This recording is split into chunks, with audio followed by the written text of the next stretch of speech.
रक्षाबंधन की परंपरा कैसे शुरू हुई और इसका महत्व क्या है, आज मैं आपको एक ऐसी कहानी सुनाने जा रहा हूं जो समय के साथ बहती आई है। एक धागे की कहानी है जो दिलों को जोड़ता है।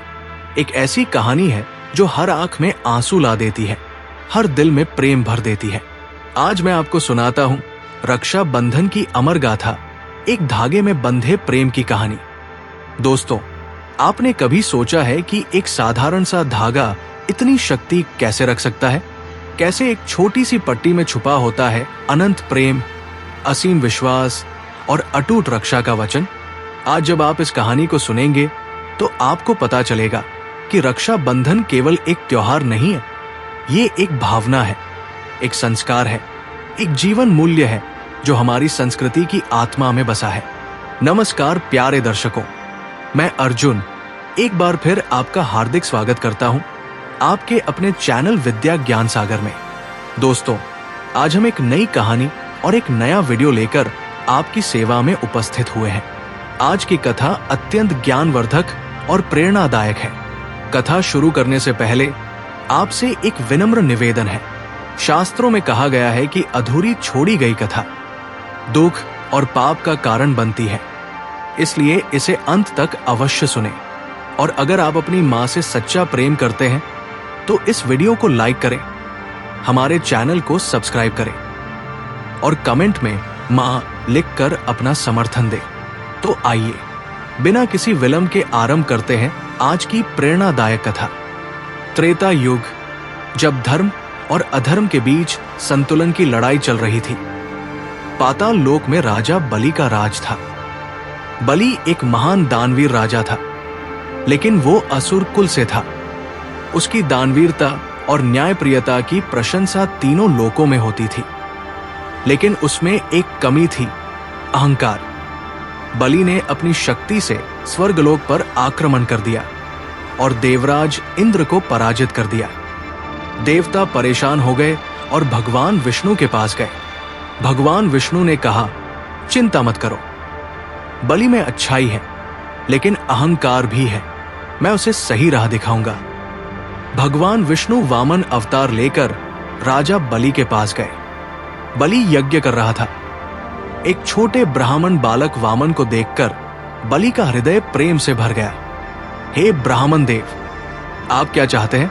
मांग लो जो भी चाहिए। वामन ने मुस्कुराते हुए कहा, राजन, मुझे केवल 3 पग भूमि चाहिए। बलि हंसते हुए बोला, बस इतना ही? ले लो पूरा राज्य। लेकिन वामन ने कहा, नहीं राजन, मुझे सिर्फ 3 पग भूमि चाहिए।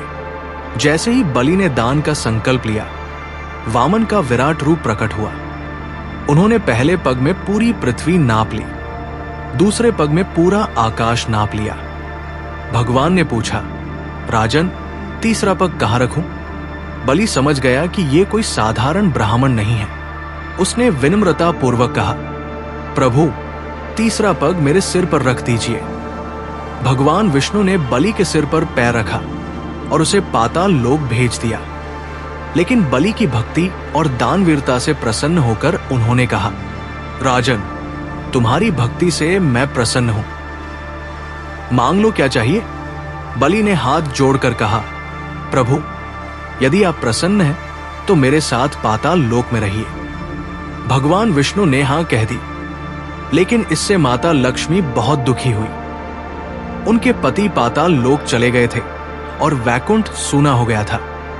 माता लक्ष्मी ने सोचा कि कैसे अपने पति को वापस लाया जाए।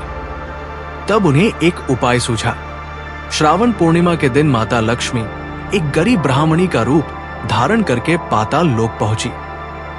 राजा बलि ने उनका स्वागत किया। लक्ष्मी जी ने कहा, राजन, मैं आपको राखी बांधना चाहती हूं, आप मेरे भाई के समान हैं। बलि बहुत खुश हुआ। जब लक्ष्मी जी ने प्रेम से राखी बांधी तो बलि ने कहा, माता, आपने मुझे अपना भाई बनाया है, बताइए क्या चाहिए। तब माता लक्ष्मी ने अपना असली रूप प्रकट किया और कहा, राजन, मैं लक्ष्मी हूं।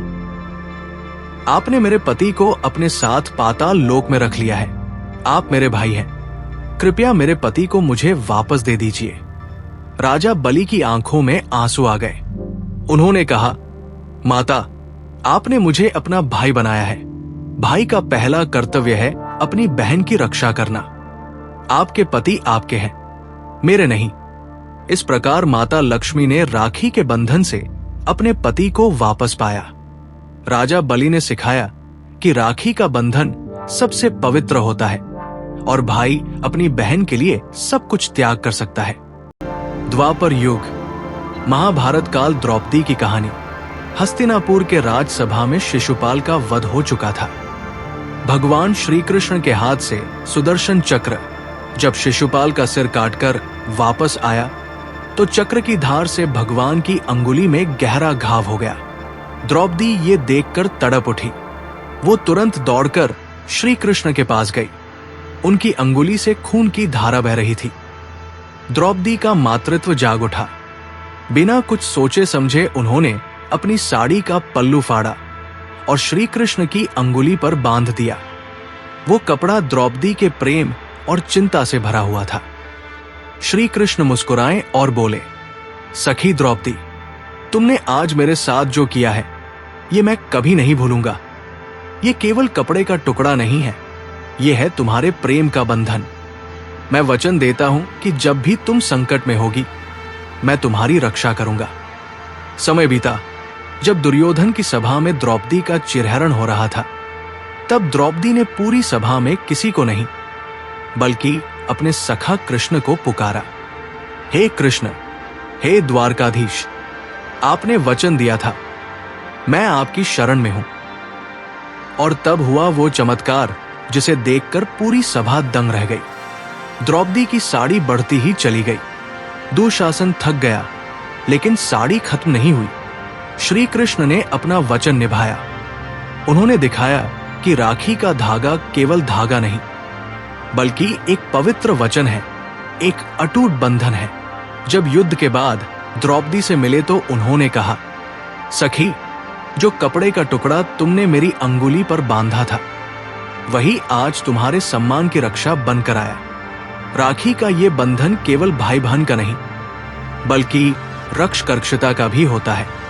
सतयुग का आदिकाल, जब धरती पर देवता और असुरों के बीच भयंकर युद्ध छिड़ा हुआ था। आकाश में काले बादल गरज रहे थे, धरती कांप रही थी और स्वर्ग लोक में चिंता की लहरें दौड़ रही थी।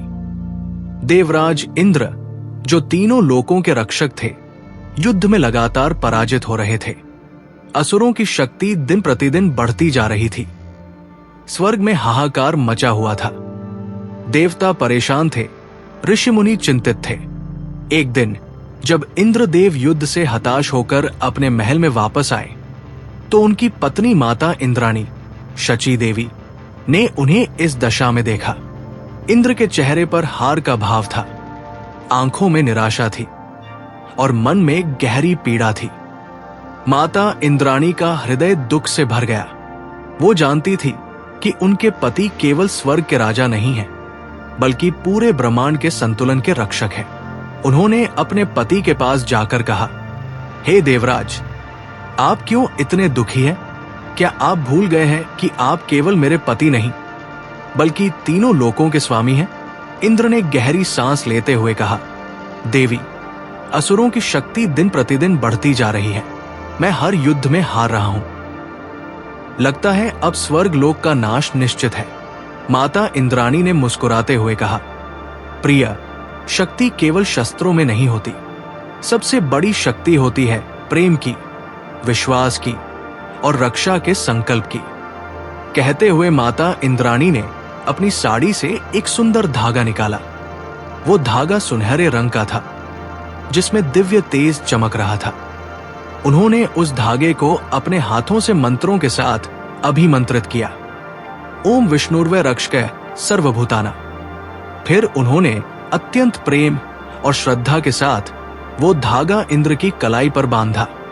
जैसे ही वो धागा इंद्र की कलाई को स्पर्श हुआ, पूरा स्वर्ग लोक दिव्य प्रकाश से भर गया।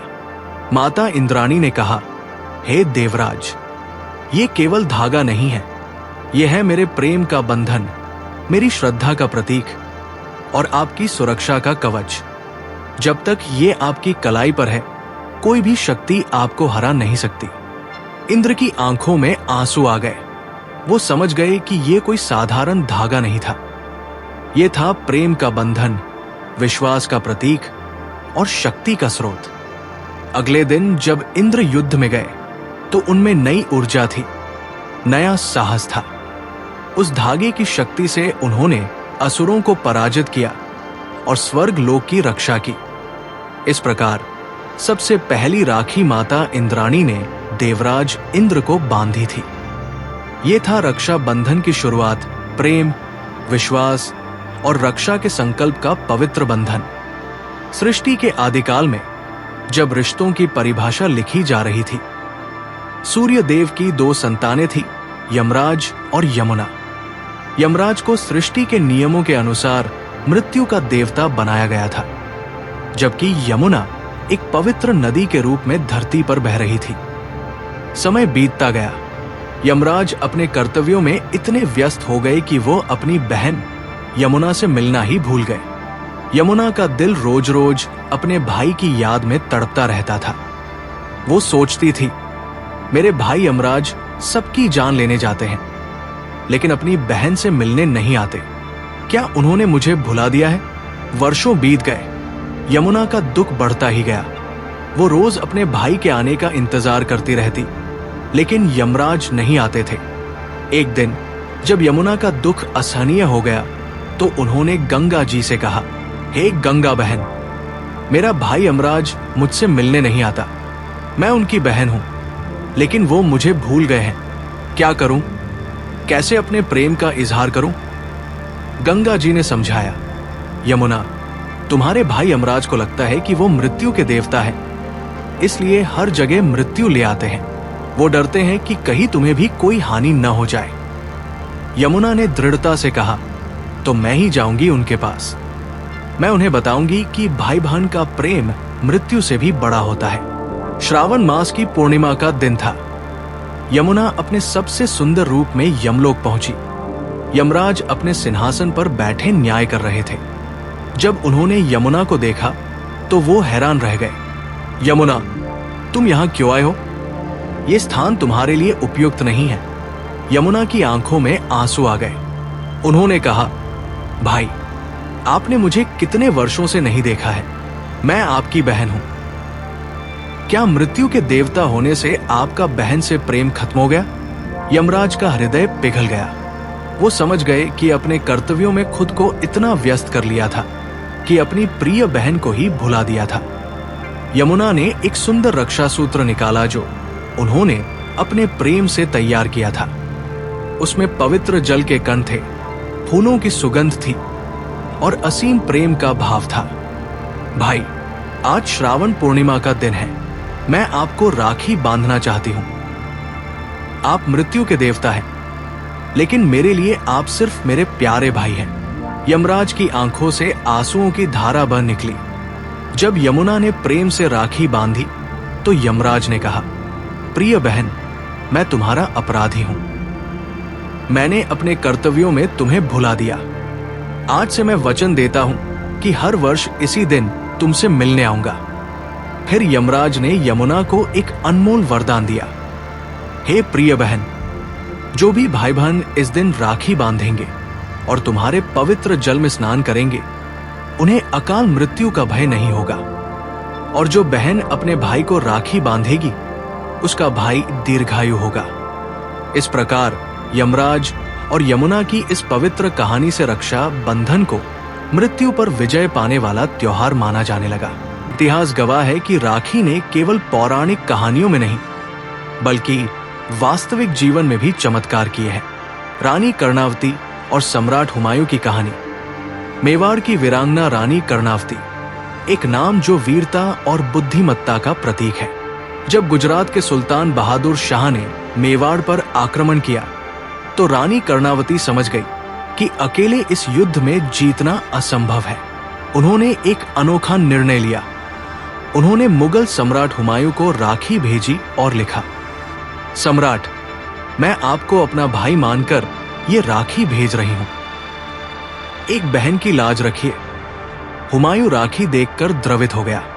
उसने तुरंत अपनी सेना भेजी और रानी कर्णावती की रक्षा की। इस प्रकार राखी ने धर्म की सीमाओं को पार कर एक नया इतिहास लिखा। राखी बांधते समय मंत्र। येन बद्धो बलि राजा दानवेंद्रो महाबला, तेन त्वाम भी बध नामी रक्षे मा चल।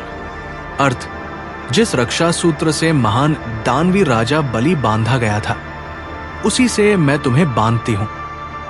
हे रक्षे, तू अचल रह। विधि, प्रातःकाल स्नान करके पवित्र वस्त्र धारण करें। भगवान गणेश की पूजा करें। राखी को रोली चावल से सजाएं। भाई के मस्तक पर तिलक लगाएं। मंत्र के साथ राखी बांधें, आरती करें और मिठाई खिलाएं। विशिष्ट परिस्थितियों में रक्षा बंधन। जब भाई दूर हो, राखी भेजकर या वीडियो कॉल से मन में भाव रखकर राखी बांधना। किसी और से राखी बंधवाना। जब भाई न हो, कृष्ण, गणेश जी या हनुमान जी को राखी बांधना। समाज के रक्षकों, पुलिस, सैनिक को राखी बांधना। पेड़ पौधों को राखी बांधना। जब बहन न हो, माता, पत्नी या बेटी से राखी बंधवाना। किसी अन्य बहन से राखी बंधवाना। मंदिर में राखी बंधवाना। राखी का संदेश। मैं केवल सूत का धागा नहीं हूं, मैं हूं प्रेम की पराकाष्ठा। मुझ में छुपा है माता का वात्सल्य, मुझ में बसी है बहन की चाहत। मैं हूं रक्षा का प्रण, मैं हूं त्याग की मिसाल। मैं जोड़ती हूं दिलों को, मैं हूं मानवता का कमाल। जब भी कोई मुझे बांधता है, एक नया रिश्ता जन्म लेता है। जब भी कोई मुझे स्वीकार करता है, एक नई जिम्मेदारी जन्म लेती है। मैं सिखाती हूं कि प्रेम में शक्ति है। मैं बताती हूं कि रिश्तों में जादू है। मैं हूं वो धागा जो कभी टूटता नहीं, क्योंकि मैं दिल से दिल को जोड़ती हूं। दोस्तों, रक्षाबंधन की ये कहानी यहां समाप्त होती है, लेकिन इसका संदेश अनंत है। हर वर्ष जब श्रावण की पूर्णिमा आती है, तो ये त्योहार हमें याद दिलाता है कि जब भी आप राखी बांधें या बंधवाएं, तो इन कहानियों को याद करिएगा। याद रखिएगा कि आप केवल एक धागा नहीं बांध रहे, बल्कि एक पवित्र परंपरा को आगे बढ़ा रहे हैं। इस कहानी के साथ मैं आपसे विदा लेता हूं, लेकिन राखी का संदेश हमेशा आपके दिल में गूंजता रहेगा। आने वाले रक्षाबंधन पर जब आप राखी देखेंगे, तो आपको ये सभी कहानियां याद आएंगी और आपका दिल गर्व से भर जाएगा कि आप इस महान परंपरा के वाहक हैं। रक्षाबंधन की हार्दिक शुभकामनाएं।